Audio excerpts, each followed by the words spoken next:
That's great. These are your people. I always get that reaction in Texas. That's good. That's good. Well, welcome. This is I'm very excited and honored, really, to be able to have this conversation with Senator Schiff. He's been such a major figure. We were just talking about. He makes a lot of news, of course, with my background and my current occupation in independent news. That's good, and he tells it like he sees it. And so I'm very appreciative of that as a reporter. A lot of politicians don't. So let me, I'd like to start with a big question about you and about the country, if I could. So for a decade now, you have been one of the leading voices that name and call out and challenge what you see as the wrongs and the dangers of Donald Trump as president of the United States. And has brought you to leadership positions, made you famous around the country, and made you a target of the Justice Department. And I guess two things. Is that the kind of choice, one way or another, that almost all of us have to make? And is it worth it? Because it's scary to have the Department of Justice looking down at you like that. We do have to make a choice. And, it's interesting for me, prior to Trump becoming president, I think if you asked people in the Congress or outside the Congress what kind of a legislator I was or what kind of a reputation I had, it was as a fairly non-controversial, more or less expert on national security, foreign policy, not a particularly partisan person. And then we had the arrival on the scene of a deeply corrupt, anti-democratic figure who put the country at great risk. And I never felt I had any particular choice about it. I didn't feel it was a particularly partisan thing. But I needed to stand up to this president. I needed to defend our institutions. I think we all do. I think that we live in a state, or should live in a state, of astonishment at how quickly our democratic laws, norms, institutions can be torn down. I never would have imagined anything of the kind. And so I think we're at a particularly vulnerable moment in our history where we do have to take a stand. All of us have lived in a world that was ever increasing in its freedoms. All of us in the post-World War II generation, we came to think it was inevitable, new democracies being born and walls coming down, our freedoms ever expanding.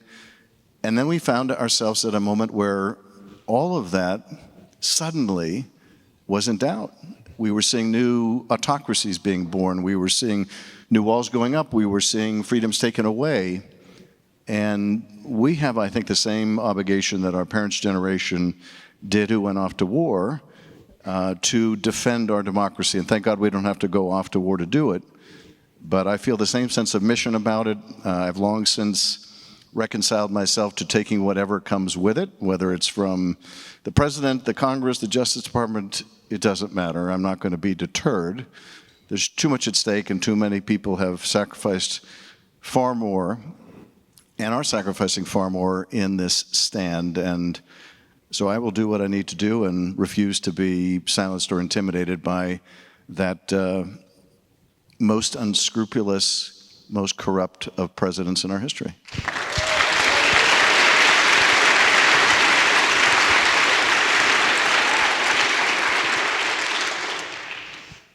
Okay, let's talk about the news then. Thank you for that.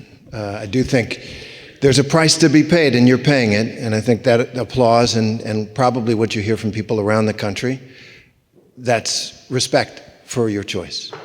Can I just say, because, there are folks that are experiencing things far more dangerous, difficult.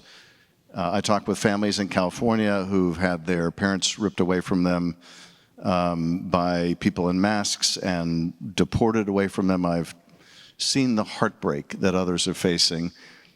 And it's all part of the same struggle. The attack on universities, the effort to intimidate and silence in universities, the attack on media, the extortion of ABC, then CBS, the attack on law firms, a president trying to tell law firms who they can represent and who they can't, an administration that tries to tell companies who they can hire and who they can't. This is all part of the same struggle. And I think we need to view it in its comprehensive whole. There's a role for all of us in this. I think what we saw a couple weeks ago when people went to the polls is the last best hope for our democracy. It's not going to come from Republicans in Congress who continue to be supine enablers of the president. It's not going to come from the Supreme Court of the United States, which has become among the worst enablers of the president. It's going to have to come from the most important participants in our democracy, and that is the citizens. Well, that was where I was going, the elections. So when I saw the results across the country, not just in the big races, and you could see the shift towards Democrats, and in different places for different candidates of varying degrees of liberalism or centrism or whatever, I thought to myself, America is still America-ing. That for all of the effort to create a narrative, an atmosphere of inevitability about the triumph of Trumpist populism, people are still going to make pragmatic choices about what they want because they need solutions to problems. How do you feel about the election? Oh, I was thrilled. I remember saying it was a very, very good night for Democrats, and it has been way too long since I've been able to say that. No, I was thrilled, and the day after the election and the day after that, as I talked to my Senate colleagues, I realized how far beyond that election went than simply the marquee races in New Jersey and in Virginia, or the astonishing results in California with Prop 50, where there were people lined up around the block to vote on a reapportionment measure. Really? That was... I got to tell you, those of you not from California, that was not at all inevitable. Our commission is popular. The idea of eliminating the gerrymander is popular. That was not at all inevitable, but it was, I think, of all the races, probably the most direct referendum on the president himself, since it wasn't involving a choice between candidates. But beyond that, as I talked to my Senate colleagues, they would tell me about cities in their states that had never had a Democratic mayor, that suddenly had a Democratic mayor, and I realized this was top to bottom. This was just a sweeping result. And certainly some of it, a lot of it was the strength of many of our candidates, but a lot of it was also an utter repudiation of the president and his party. At the same time, we can't take this for granted. We cannot expect simply because we had a great night 2 weeks ago that we'll have a great night next year. We have to work to make it happen. I am confident of one thing: the president is going to continue to govern in a ruinous way. He will do his part to have Democrats win the next election, but Democrats need to do their part. We need to have a powerful, positive, bold agenda that we are advancing. It cannot be incremental. One thing I think both the election of Donald Trump, again, and the election of Mamdani had in common is both were vehement agents of change. And one of the reasons I think that we lost the presidential is that the Biden administration and the vice president came to be seen as agents of the status quo. And at a time when millions of people are deeply unsatisfied with the status quo, there's nothing, I think, more perilous to a party than that perception. So we cannot be seen as defending institutions for the sake of restoring a status quo that people thought was deeply unacceptable, but defending our democracy and advancing a bold agenda that makes life better for Americans, more affordable, that makes it possible for people to enjoy the life that many see their parents had.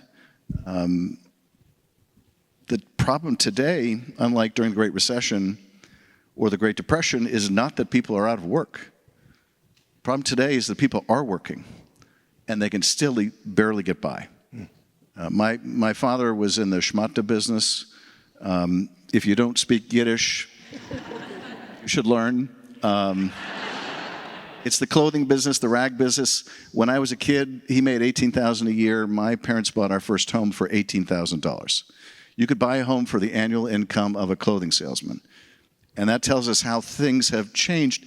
And it is that change and that difficulty now people face that drives them to embrace any demagogue promising they alone can fix it.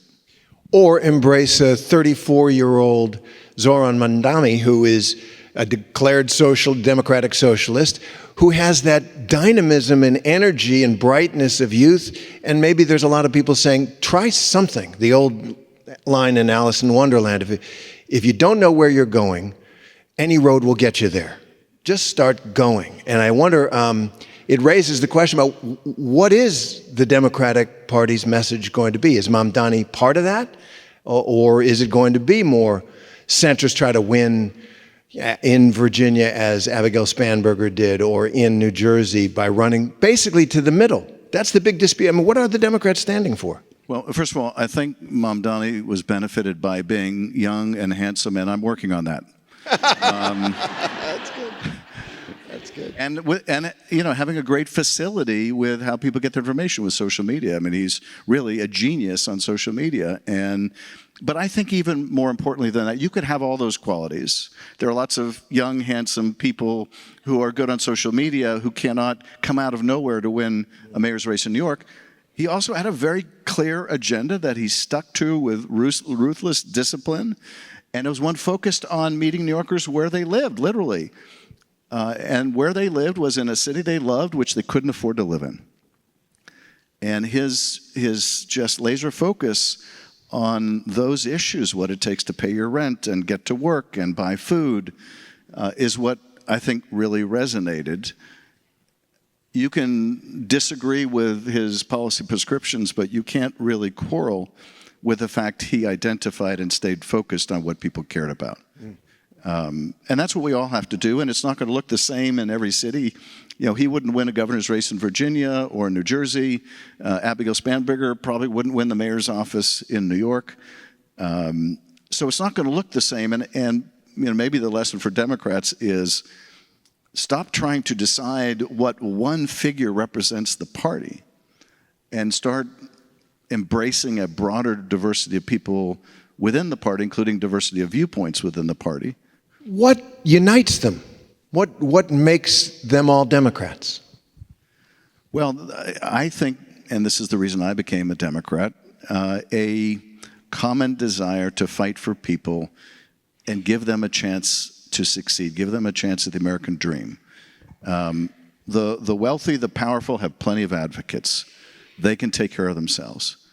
But this is a country in which everything used to be possible for people willing to work hard enough. My father used to like to say, my father passed away last year, he was 96. He used to like to say, from the shtetl to the Congress in 3 generations.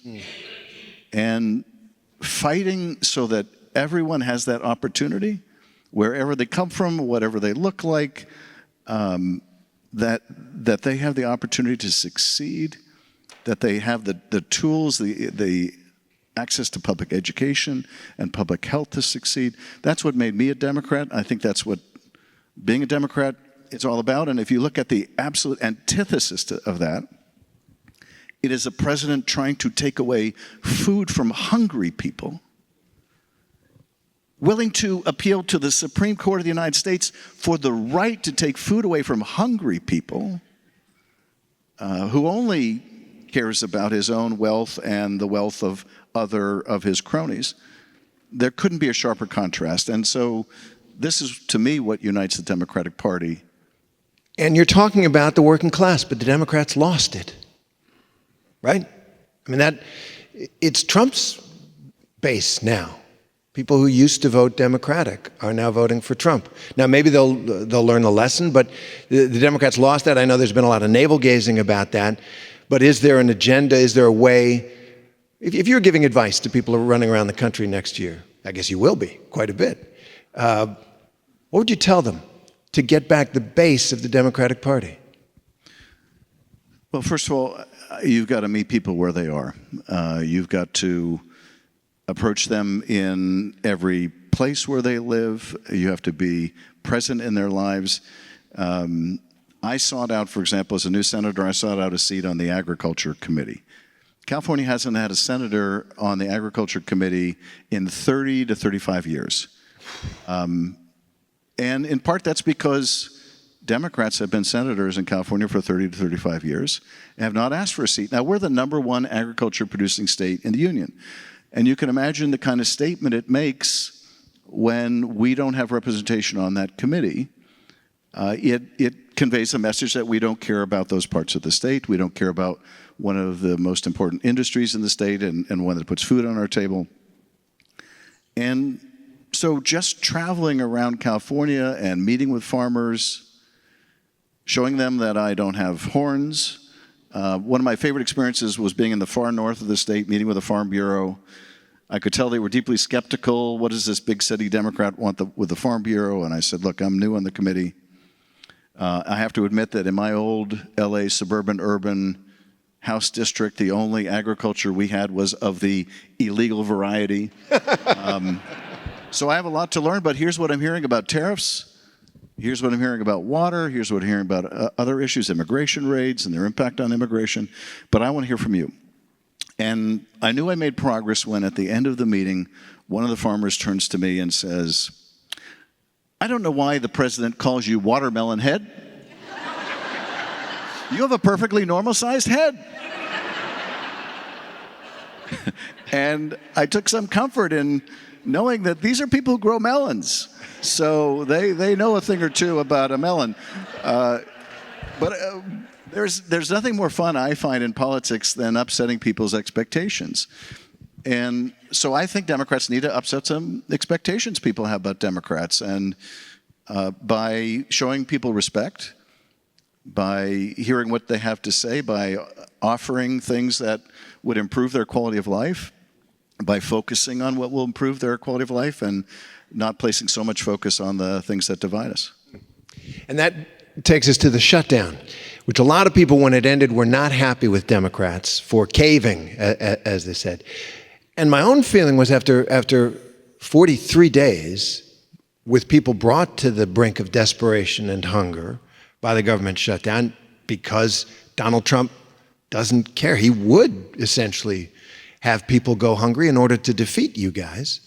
But they went through all that, right? The air traffic control, all the things that were brought to a halt. Federal employees out where I live in Frederick, Maryland, without pay. What was accomplished?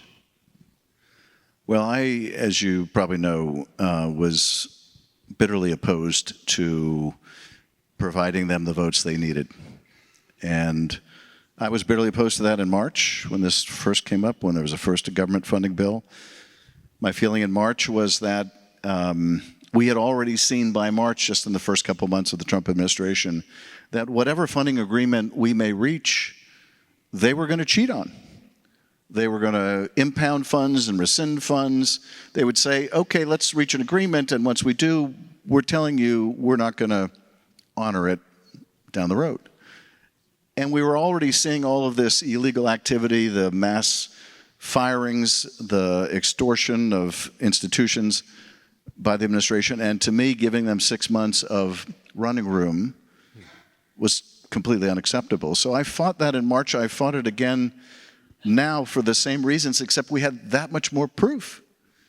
And I wanted two things out of the negotiation, neither of which we got. One was the extension of the Affordable Care Act tax credits so that millions of my constituents in California and millions more around the country wouldn't lose access to health care. But I also wanted some guarantee in that legislation that they wouldn't cheat on it. And we got neither at the end of the day. And yes, it's certainly true the president did something really, I think, unique in shutdown history, and that is sought to maximize the pain people were going through, not minimize it, but maximize it. By threatening to withhold pay once it was over, by firing people lawlessly while it was going on, by withholding food and more. But when we began this fight for health care, I remember speaking up in caucus, and by the way, I ignored all the advice I gave myself when I got to the Senate, which was I was going to be seen and not heard, at least for a while. But with everything going on, that was just not possible. And so I made a nuisance of myself and have speaking out on these issues. And I remember saying early in this fight, this is ultimately going to be a contest of wills. And whoever has the greatest will win this fight. And it needs to be us. And 6 weeks into this fight, the public was very much with us. We won this historic election. The president himself was acknowledging that his handling of the shutdown, or rather his mishandling of it, was hurting him. Now, it was also hurting a lot of American people. But we were weighing the temporary pain that he was inflicting on people during the shutdown with the permanent pain people would experience if they couldn't get health care. And my feeling was we need to stay at it until the president picks up the phone and calls not Schumer but Thune and says, you need to fix this. You need to end this. You need to make some deal. I don't care what the deal looks like. I didn't even know that we were taking away these tax credits. You probably would say that whether we did or not. But this is hurting me. And that's the only thing he cares about. Right. Something hurting him. So I wanted us to hold out. We didn't. And at the same time, one of the things I think we did achieve is for a country that otherwise might not have known who took their health care away, the American people now understand who was fighting for their health care, who was fighting to bring down the cost of health care, who was fighting to the point of shutting down the whole government for weeks and weeks for the right to raise people's health insurance costs, who was willing to take food away from people if necessary. And so I think it's important for the American people to know that, and they did, and I think that's part of what they voted on. But now, moving forward, we have to continue the fight to provide access to health care for people, because at this moment, there are millions of people looking at their new bills and thinking, I just can't afford this. Do I just go uninsured now? And that will literally cost people their lives. I want to pick up on the opening, it seems to me, that's right there for Democratic populism, because all of the cuts and the refusal to provide, extend the tax credits for health care are in order to pay for the giant tax cuts for the wealthiest people in the country. Do you get a sense that there's any energy in the Democratic Party for, a constitutional amendment to provide a wealth tax, right? Elizabeth Warren used to talk about a law. It may or may not withstand the Supreme Court. But there's a sense that actually ginning up the country, you could probably get 60, 70% of Americans for the filthy rich tax increase on the filthy rich amendment, or whatever you'd call it. I don't feel that kind of populist energy, except out of the Bernie wing, to say this is an opening. As I say, I think there's majorities of Americans who know that too much money for far too long has gone to far too few people, and that the money is there to help pay for what you're talking about. I think that's exactly right. And you don't need to amend the Constitution to address this. What we saw on the big ugly bill was a massive transfer of wealth. It was taking $1 trillion out of healthcare, out of food assistance, and giving it to rich people and large corporations. To reverse that doesn't require any kind of constitutional amendment. It does require the will to do it, and frankly, to go well beyond the simple repeal of that horrible bill, but to address this unsustainable and unconscionable income inequality, wealth inequality in this country. I mean, it is astounding to me that a handful of families have the combined wealth of half the country. I mean, how is that possible? How is that necessary? How is that desirable? And the thing is, none of that is necessary. None of it is desirable. It's terrible economics. It's horribly immoral. And you can fix that by changing our tax code. And I think one of the things you're pointing to is what the American people want is not an incremental answer that says, okay, we just repeal what Trump did. and go back to the status quo before. Well, the status quo before was still huge income inequality. We are not such a poor country that we can't afford healthcare, quality healthcare for everyone. We can afford that indeed. We can't afford not to have that. And you do need to hear lots of voices in our caucus making that case. In these debates we've had in caucus, I have been very much aligned with Bernie Sanders and Elizabeth Warren and Chris Murphy, and I walked out of the last debate we had in caucus with Bernie, and he was complimenting some of the points I had made in the caucus, and I said, I told you when I got to the Senate that we were going to have a lot more in common than you expect. And we do. I mean, I think he's right about the healthcare system being broken. I think he's right about the massive, unsustainable income inequality. And I'd like to hear more members of our caucus talking about that. And I wonder if one of the lessons of the Mamdani election is daring. Just try something, propose something, get people excited about something that seems beyond the realm of the possible in, old-fashioned Washington politics. Well, I'd say that's not only a lesson of Mamdani's campaign, but frankly, one thing you have to take away from Donald Trump and the MAGA world is if you are willing to try to move the country far and fast, you can do it. In their case, in a horribly destructive, mean-hearted way. But if you can move the country that fast in that direction, you can move it fast in a positive direction, in one that's affirming of our democracy, but that gets things done. When I ran for the Senate, I had a very simple campaign message. It was, we need to be able to get shit done in California. It's too hard to build housing here. It's too hard to build Is there a bumper sticker with that on?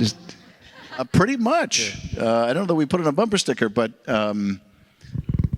there has been a growing frustration in Democratic states and Democratic cities. It's just too hard to get things done. And my central focus in terms of my affirmative agenda is on housing. I think we have a fundamental supply problem. There just isn't enough housing, and you can spend billions, and we are in California, to move people off the sidewalk and into housing. And if you're not investing in building a lot more housing and raising people's incomes, the people you move off the sidewalk into housing are going to be replaced by others on the street. There's just no way to solve this problem without a lot more housing. And so we need to be able to bring down the cost of building housing. We need to remove some of the obstacles to building housing. We have to bring a sense of urgency to this. I want to see the Democratic Party be the party of the next housing boom in America. In the same way we built millions of houses for returning GIs after World War II, let's do it again. To me, that's the kind of thing you can get out there. You can have a bold vision about how to accomplish it. And it's simply not beyond our capacity to do. So I would love to see more in our party articulating a bold plan to move us forward, to get things done, to get America moving, but also one that appeals to people's better angels. In the first impeachment, I had originally been approaching the case like it was an ordinary criminal prosecution. I had been a prosecutor. He was charged with serious impeachable offenses. I thought all I needed to do was prove him guilty. And then one of my staff came up to me about a couple weeks into the trial and said, they think you've proven him guilty. They need to know why he should be removed. And it was a bit of a revelation because I thought, wait a minute. Are you saying that they accept we've proven that he withheld hundreds of millions of dollars in military aid to extort Ukraine into helping him cheat in the election, and that's not enough? But it wasn't enough. And I pivoted to a different kind of argument, which I think is still the argument we also have to make the American people, which is this is a man who cannot tell the truth. Cannot tell the truth. This is someone who doesn't know the difference between right and wrong. This is someone who is fundamentally indecent. He is not who we are. He is not who we are. And think that Democrats need to be campaigning on in the midterms is, here's our positive agenda for the country, but also here's why it's not happening today. Because we have a corrupt president who doesn't give a rat's ass for you. His personal economy is doing great while yours suffers. And he is just not who we are and not who we want to be. And he is precisely the man the founders warned us against, right? And that leads to the question about the midterms. How confident are you that they'll be free and fair and resolve the important questions before the country in the way we usually do? Are we going to see troops on the streets of places that he thinks will vote the other way? I mean, how concerned are you about our democracy? Well, I am concerned. I think anyone who has watched and experienced what we've seen in the last 10 months can't help but be concerned. And we obviously have to take every precaution we can to make sure those elections are free and fair, to make sure that we have the legal strategies, that we have the voters mobilized, that we overcome all of the obstacles we know they're already trying to put in the place of people exercising their franchise. But here's the thing. Even as it's right to be concerned about it, and you would have to be, I think, naive not to have that concern, we cannot allow that concern to paralyze us, to prevent us from doing all the hard work we needed to win those elections. There's nothing more that they would like than to convey that opposition to this regime is pointless. It's pointless. You might as well not even try to work on the elections. You might as well just give up now and walk away or stay away or remain silent, because none of it is going to matter. They would love for us to have that kind of paralytic despair. And we have to simply refuse. Simply refuse. And be inspired by people, and there are millions of people and millions of folks to be inspired by who are standing up right now. I mean, I take inspiration from the prosecutors at DOJ, like the one in New York who refused to dismiss the corruption case against the mayor, Eric Adams, because the mayor was now useful to the president in an unrelated policy matter. I was a prosecutor for almost 6 years. I'm still shocked by that. We've never seen anything like that. And this prosecutor wrote to the Justice Department in refusing to dismiss the case, saying, I'm sure you can find some coward or some fool to do this, but it was never going to be me. I'm inspired by that. I'm inspired by the director of the CDC, who quit or was fired because she wasn't going to rubber stamp some decisions of conspiracy theorists appointed to the Vaccination Commission if it meant jeopardizing the health of the American people. And there are countless examples of that. Let's look to those heroic stories to be inspired ourselves. They want to pick us apart. They want to go after this university but not that one, in the hope that if you're not the university that's in the focus right now, maybe you keep your head down or maybe you just go along. They hope that of the American people. They hope that of every aspect of our society, and the only answer to that must be collective action to stand up to this president. It has to be an attitude of defiance. Of defiance. We love this country too much to give in to this horribly ugly president of ours.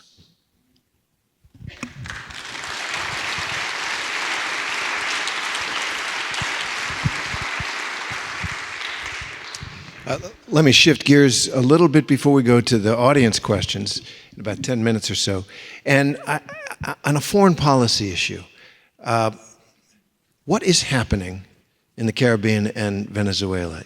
I don't have any inside information, you probably do, but it feels to me like the end game might be regime change, that the opposition party in Venezuela is saying very nice things to Trump. We've moved this aircraft carrier. We're blowing boats out of the water. It seems it's all adding up to a story that we have heard again and again in our history, and it never ends well. Am I exaggerating what might be happening? What is your read? What is your understanding of what's happening? You're not exaggerating at all, and it's not just the end game. I think it was the beginning game, the middle game, and the end game.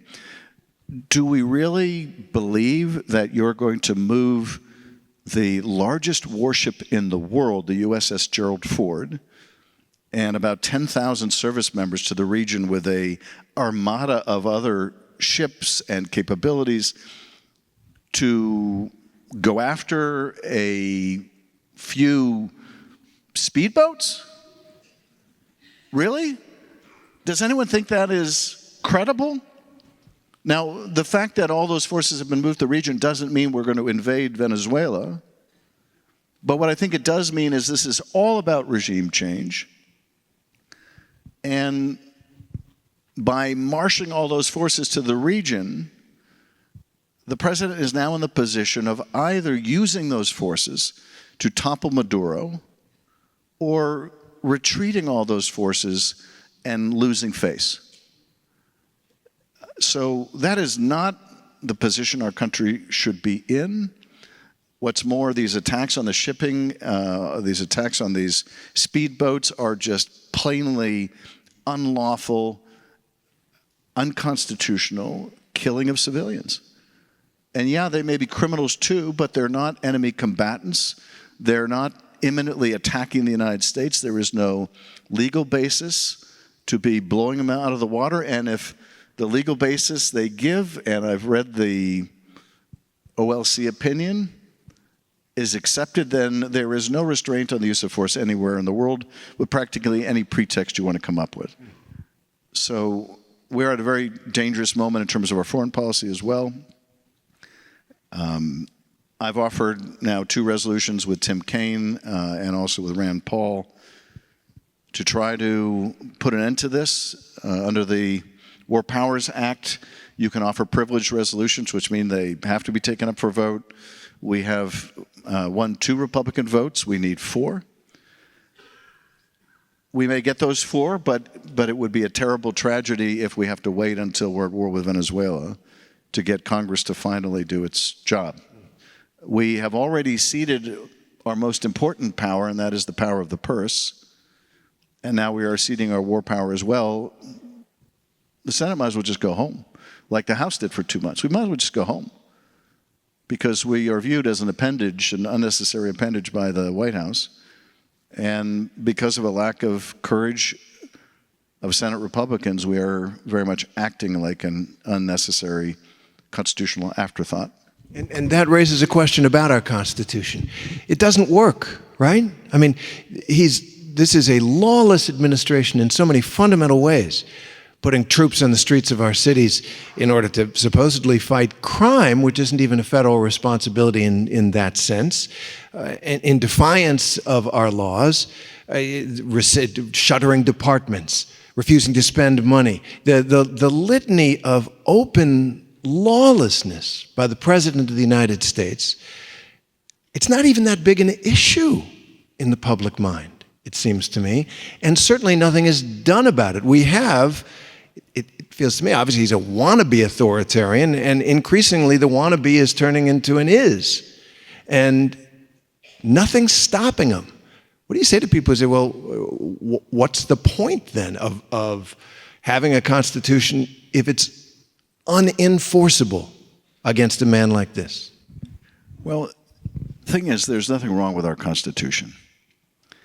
To paraphrase Shakespeare, the flaw is not in our Constitution, but in ourselves. You can have the best written Constitution in the world, and I believe we do. You can have the best written laws meant to constrain the worst abuses of human nature, and maybe we do. But none of that will be enough if people don't give meaning to their oath of office. If they're not willing to accept the truth, or even that there is something called fact, none of it is enough. And one of the lessons that keeps coming home to me throughout this whole Trump period is something the historian Robert Caro once said in an interview, when he said that power doesn't corrupt as much as it reveals. It doesn't always reveal us for our best, but it says a lot about who we are. And power has revealed a lot about my colleagues in Congress. I would have thought before this decade that if we ever had a president so corrupt and so willing to trample on our Constitution, there would be at least 100 Liz Cheneys and Adam Kinzingers in the House and Senate standing up to him. And as it turned out, there were just 2. And they're both no longer in the Congress. Before all this, there were a great many of my colleagues who I respected and even admired, because even though our views were very different, I believed that they believed what they were saying. I have a hard time believing that many of them believe what they're saying today. I listen in the Judiciary Committee to a lot of my colleagues across the aisle rail with just the most righteous indignation about the horrible weaponization of the Justice Department under that well-known partisan Merrick Garland. And it is so fanciful as to be absurd, but they speak it with what appears to be total conviction.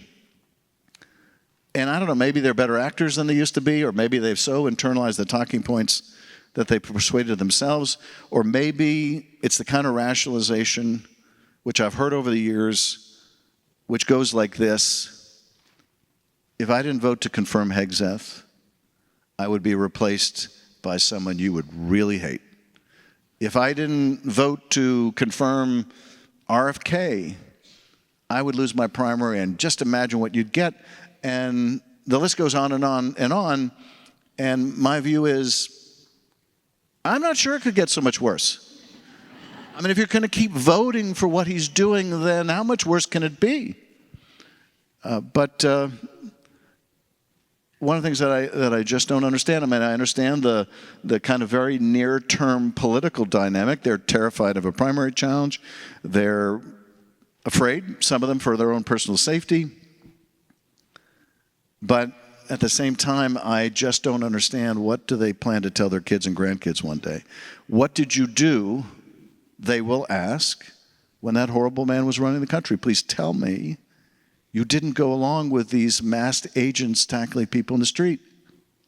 I met with a group of Latinos in California was it yesterday, the day before? I can't keep my day straight. And they were telling me how they now feel they have to walk around with their identification papers. What country is this, where people now, citizens, have to walk around with their passport because they're afraid that they will be arrested or tackled to the ground or detained for days without counsel based on how they look?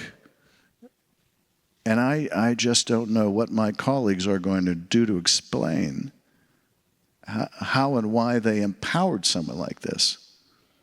Now, I have every confidence that we're going to get through this. That was what I was going to ask. There's a disheartening conversation, a disheartening subject. People get really depressed when they talk about it. So do you find hope? How do you find hope? I'm convinced that we will get through this. I think when you're in crisis, and our country is in crisis, it's often hard to see when it ends, and sometimes it's even hard to see if it will end. But it does end. This too shall pass. We will look back on this period with astonishment and ask ourselves, how in the hell did that guy ever become president of the United States twice? That day will come. That day will come.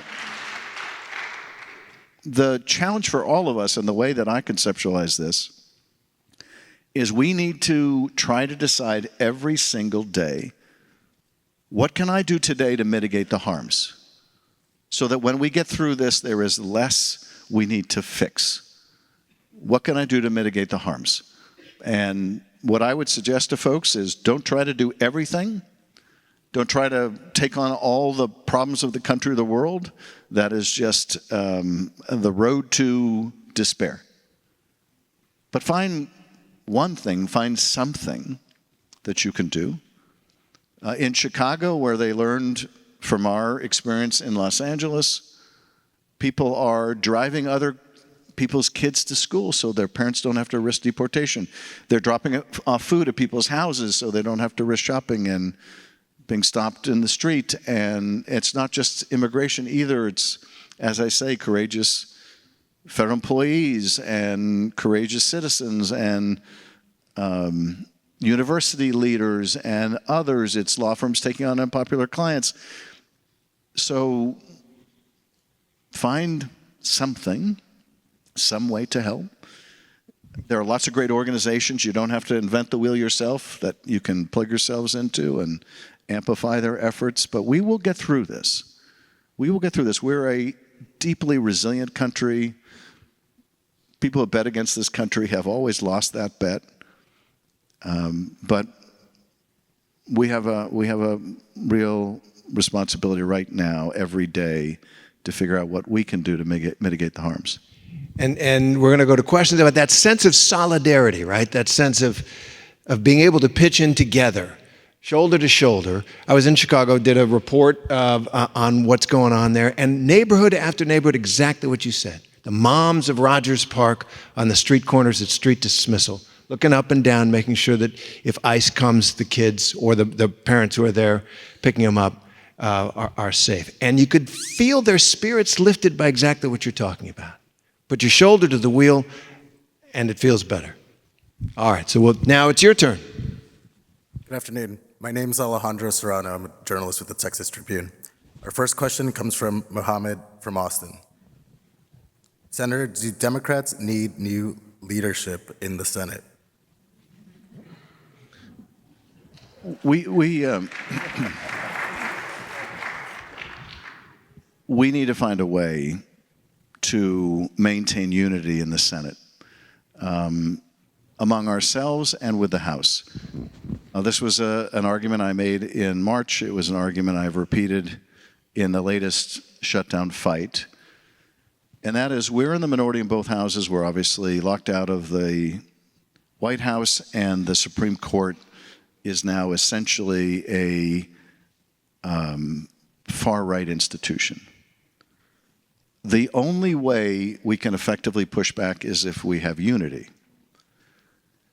And we have not had that. Now, we had it for 40 days and 40 nights, sounds like Moses. But we have to find a way to maintain that unity. I'm new to the Senate. One of the things I'm discovering in the Senate is that in the Senate, everyone's a king. And I don't mean in the kind of Donald Trump dictatorial manner. I mean, everybody feels like a free agent. Some were governors, others were captains of industry, some of us were House members. But it is a very different dynamic than in the House. I also, had the benefit in the House of serving under the singular leadership of the most capable speaker in American history, Nancy Pelosi.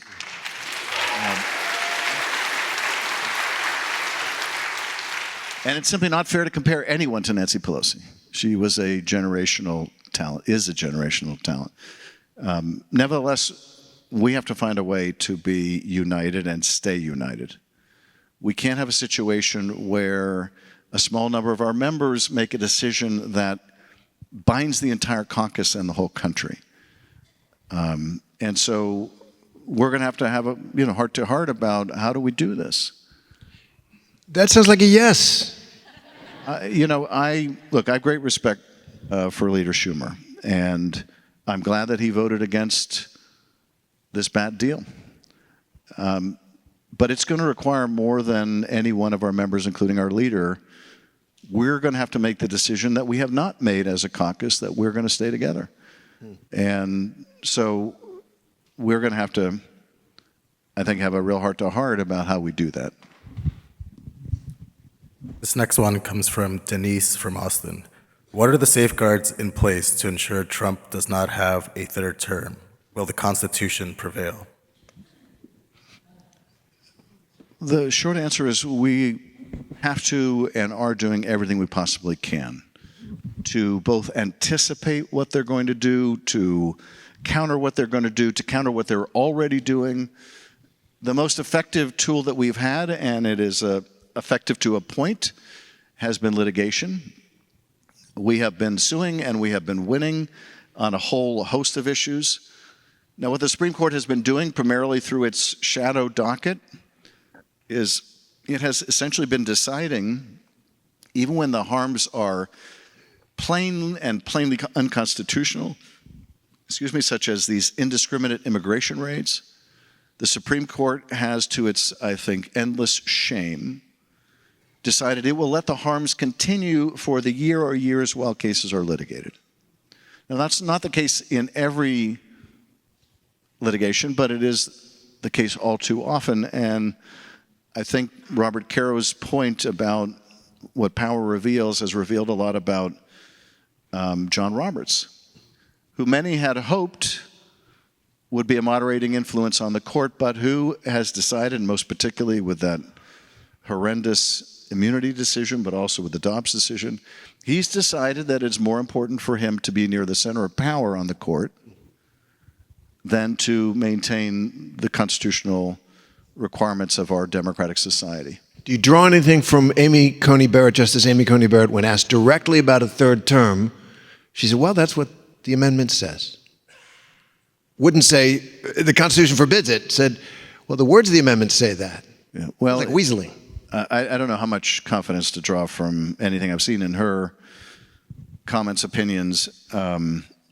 That phraseology reminds me a bit of what every Trump nominee has said when we have asked, did Joe Biden win the 2020 election? And the answer is, he was certified the winner. So a lot of these are very artful dodges and some not so artful dodges. But the short answer, or shorter answer, is we have to continue to do everything possible through the courts, through volunteerism, through poll watching. We have to hope and pray that our military understands their legal obligations. Now, I'm mindful of the fact that they began by firing all the lawyers at the top of the military. They've taken this very dictatorial view that anything the president says or his representative of the Pentagon says is the law. But nevertheless, we have a very strong culture in our military that is not present in a lot of other countries that have lost their democracies, of the military remaining loyal to the Constitution and civilian authority, which I believe will hold. But obviously we need to continue to do everything to reduce the risks.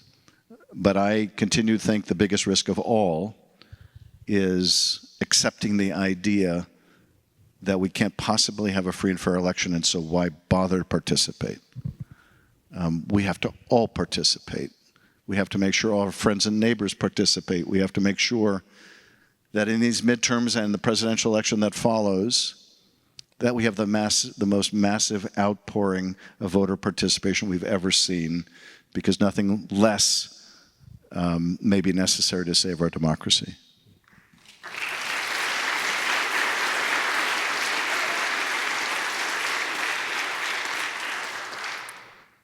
This next one's from Sharon from Georgetown.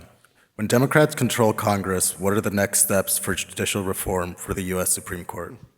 That's a good one. Well, I think there are three reforms of the Supreme Court. One, which I think is probably the most consequential, is to put a term limit on the Supreme Court. And I think another is to adopt an enforceable code of ethics on the court. And finally is to change the size of the court so that we are not forced to suffer an entire generation of this reactionary opinion on the court. But here's the rub. I think it's certainly constitutional to impose term limits on the court.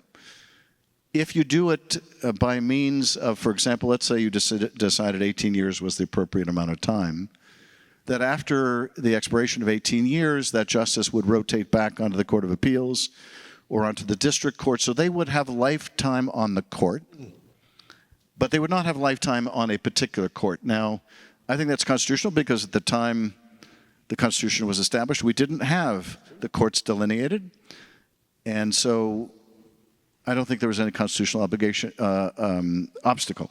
But here's the Clever. rub. That's very clever. Well, here's the rub. It would be this Supreme Court to decide That's true. whether a limit on them was constitutional. And likewise, we might adopt an enforceable code of ethics, but the rub comes when you try to enforce it. Is this court going to allow us to enforce a code of ethics? Is Thomas going to support that, or Alito, or a majority of this court going to support that? Which gets to the final remedy of changing the composition of the court, and that may need to be the first step to make the other two possible. I do think the most significant, if I had to pick one, would be to put term limits on the court, because it would end the kind of institution-destroying gamesmanship we saw with Mitch McConnell.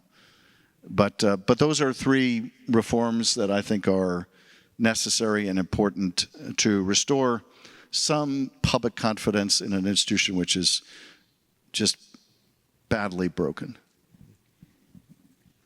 This next one's about the executive branch. Should the next Democratic president utilize the expanding authority of the executive spearheaded by Trump, or lead more with input from Congress? Came from Frank in Austin. I'm sorry, can you say that again? Yes. Should the next Democratic president utilize the expanding authority of the executive branch spearheaded by Trump, or lead more with input from Congress? Yeah. Well, first of all, I think the lesson we should take is the one that we discussed earlier, which is we should use the power of the Congress and the presidency to move this country swiftly in a progressive direction of providing universal health care, of addressing income inequality in this country, of making sure that we can answer a central question that's at the heart of our economy, and I believe at the heart of our democracy, and that is, if you're working hard in America, can you still earn a good living for yourself and your family? We have to use all the powers of the government to make sure that the answer to that question is, once again, yes. A resounding yes. I would not favor having a Democratic president break the law the way Donald Trump is. I wouldn't favor him engaging in mass layoffs of people in violation of law, or illegally impounding funds, or illegally rescinding funds, or engaging in indiscriminate immigration raids, or any of that stuff. But I would favor the president using the limits of his power in the service of our democracy and to move the country forward. And having the Congress do the same thing.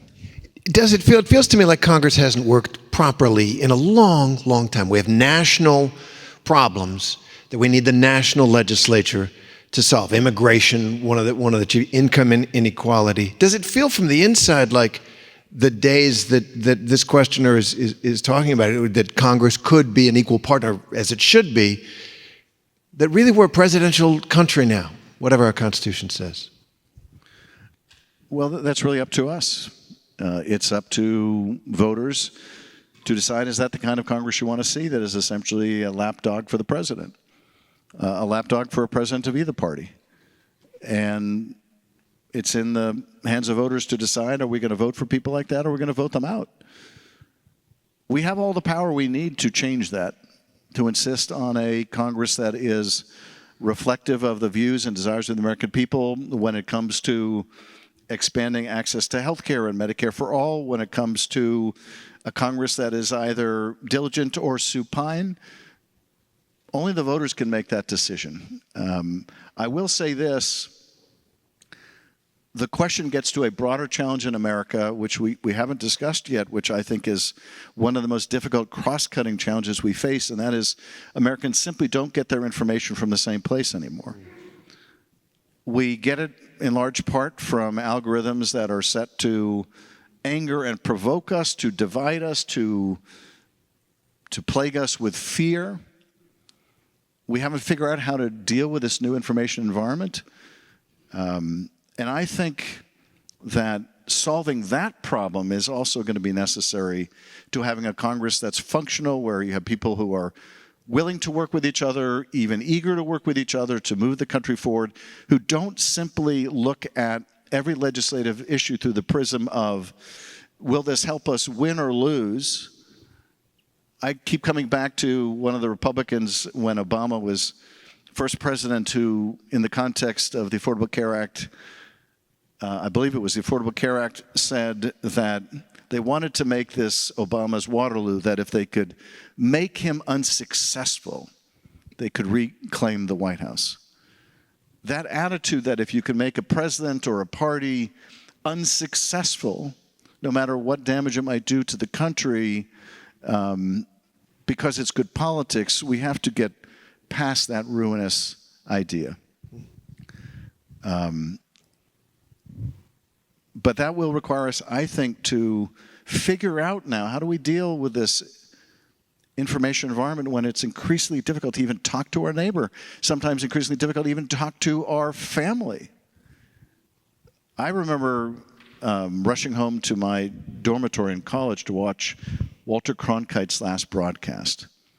And that was a time when there was a large body of agreed upon fact. We might differ with what to do with those facts, but at least we agreed there was something called fact. And now we live in an environment where people tune into the news they want to hear, or the algorithms make it even easier to show you what you want to see. And we're going to have to figure this out. To me, the disruption of our information environment is just as acute as the invention of the printing press. And it took us centuries to get used to that and a few wars. We've had to get used to this innovation in a relative millisecond, but we have to figure this out. We have to figure out a way to stop viewing each other as our enemy. And that solution will come when we figure out how to be better consumers of information again, how to determine what's true and what's not true, how to stop rewarding advertising behemoths for dividing us the way they do. One thing as we wrap up that I've heard throughout this conversation is your idealism, which is a hard quality to come by today in a cynical age.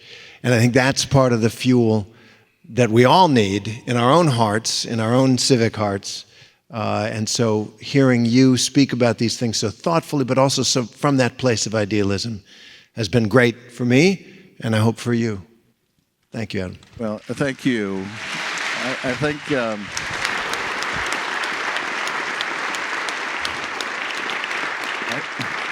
thank you.